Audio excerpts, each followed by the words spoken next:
नमस्ते वॉरियर्स। स्वागत है आपका स्टैंड फॉर एएस के आज के इस वीडियो में। चलिए आज देखते हैं पसलियों के दर्द के बारे में। पसलियों का स्ट्रक्चर कैसे होता है, इसके नीचे कौन से स्ट्रक्चर्स आते हैं, पसलियों में दर्द क्यों होता है और उनके लिए क्या किया जा सकता है, ये आज हम जानेंगे।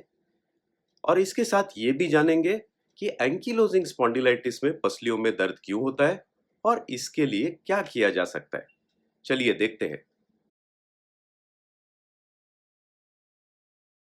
पसलियों में दर्द क्यों होता है, ये समझने के लिए चलिए सबसे पहले समझते हैं पसलियों का स्ट्रक्चर और इनसे जुड़े हुए ऑर्गन्स, ताकि फिर हम समझ सके कि इनमें दर्द क्यों होता है।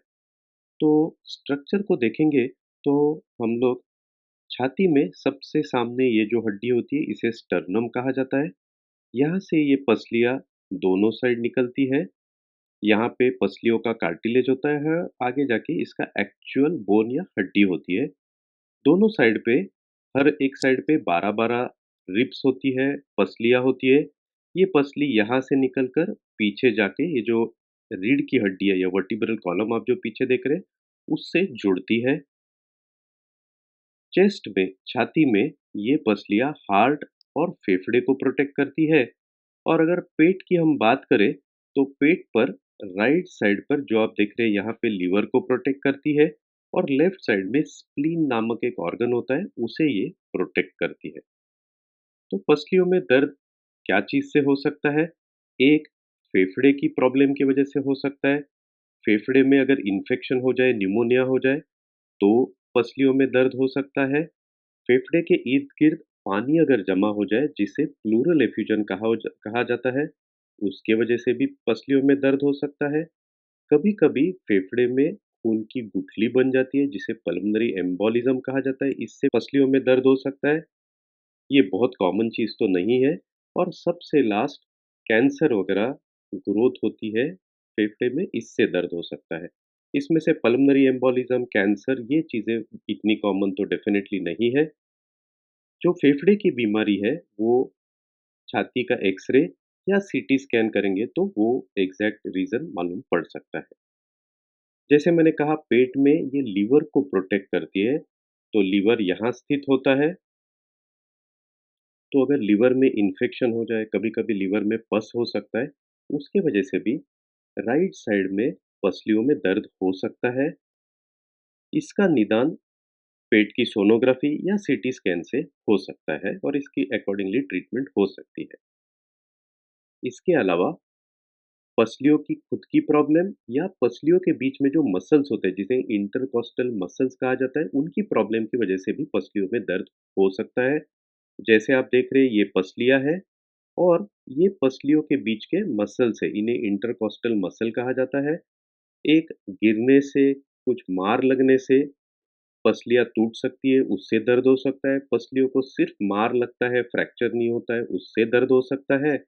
और लास्टली कुछ काम वगैरह करने से कभी-कभी ये जो बीच के मसल्स हैं वो स्ट्रेन हो जाते हैं, उनसे भी पसलियों में दर्द हो सकता है।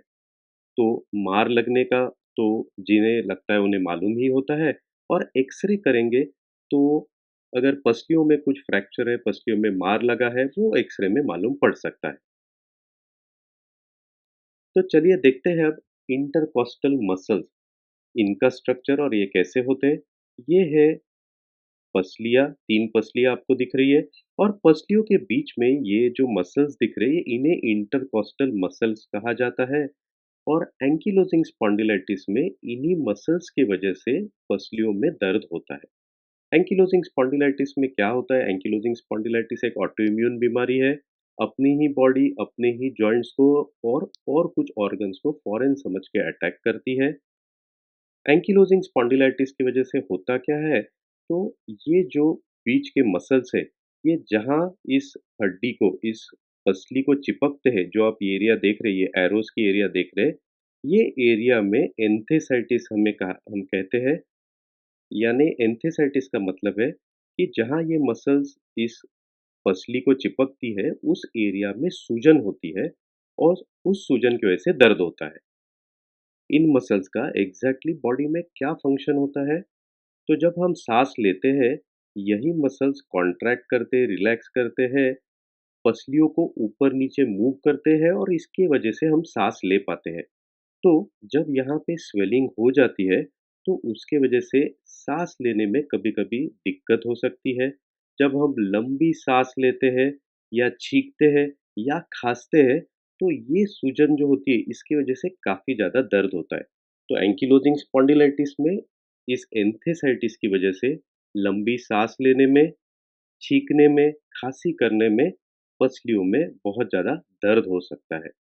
पसलियाँ छोड़कर और एक स्ट्रक्चर भी होता है जो पसलियों को चिपकता है, पसलियों को अटैच होता है। ये आप देखेंगे ये लंग्स है और लंग्स के नीचे ये एक स्ट्रक्चर होता है डायफ्राम। ये चेस्ट को और एब्डोमेन को अलग-अलग कर देता है, दोनों के बीच में होता है।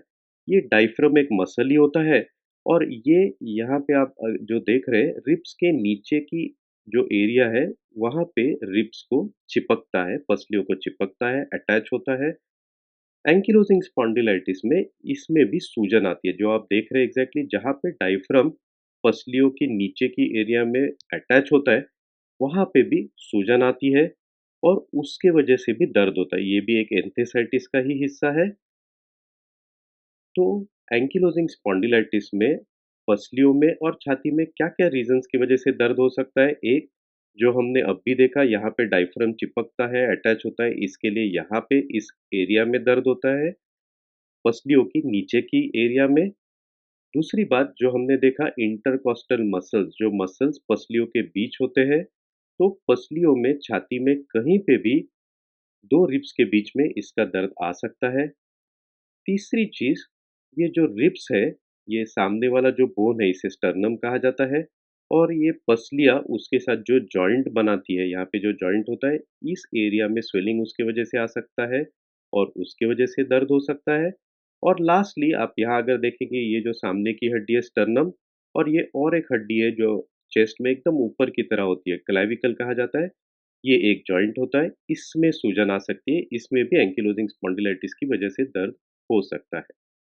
तो अब देखते हैं कि इसे हम ठीक कैसे कर सकते हैं। एंकिलोजिंग स्पॉन्डिलाइटिस छोड़कर जो भी हमने स्टार्टिंग में रीजंस देखे, उसका निदान एक्स-रे, सीटी स्कैन या अल्ट्रासाउंड से होता है और उसकी अपनी-अपनी अलग ट्रीटमेंट होती है। एंकिलोजिंग स्पॉन्डिलाइटिस की वजह से दर्द होता है, उसके लिए एक एंकिलोजिंग स्पॉन्डिलाइटिस को अच्छी तरह से कंट्रोल करना ज़रूरी है। जो एंकिलोजिंग स्पॉन्डिलाइटिस की दवा है वो प्रॉपर रहनी चाहिए। रूमेटोलॉजिस्ट से बात करके उसे अच्छी तरह से यूज़ करके कंट्रोल करेंगे तो छाती का, पसलियों का दर्द कम हो जाएगा। कुछ एक्सरसाइजेज़ भी है, डीप ब्रीथिंग एक्सरसाइजेज़ करके होते हैं, जो चेस्ट के मसल्स और पसलियों के बीच के इंटरकॉस्टल मसल्स के एक्सरसाइज होते हैं। इनकी लिंक मैं डिस्क्रिप्शन में दे देता हूँ, उन एक्सरसाइजेज़ से ये दर्द कम होता है। और तीसरा स्पाइरोमीटर करके एक इंस्ट्रूमेंट होता है जो आप यहाँ पे देख रहे हैं। इसका एक्सरसाइज इसको यूज़ करके चेस्ट मसल्स के जो एक्सरसाइज है, उनकी वजह से भी छाती का, पसलियों का दर्द कम हो सकता है। ये कैसे यूज़ किया जाता है, ये वीडियो मैं अवश्य अगले हफ्ते ही ज़रूर डाल दूँगा, ज़रूर देख लीजिए। धन्यवाद वॉरियर्स आज हमसे जुड़ने के लिए। अगले हफ्ते ज़रूर मिलेंगे और एक वीडियो के साथ। तब तक के लिए इजाज़त दीजिए, मुस्कुराते रहिए। धन्यवाद।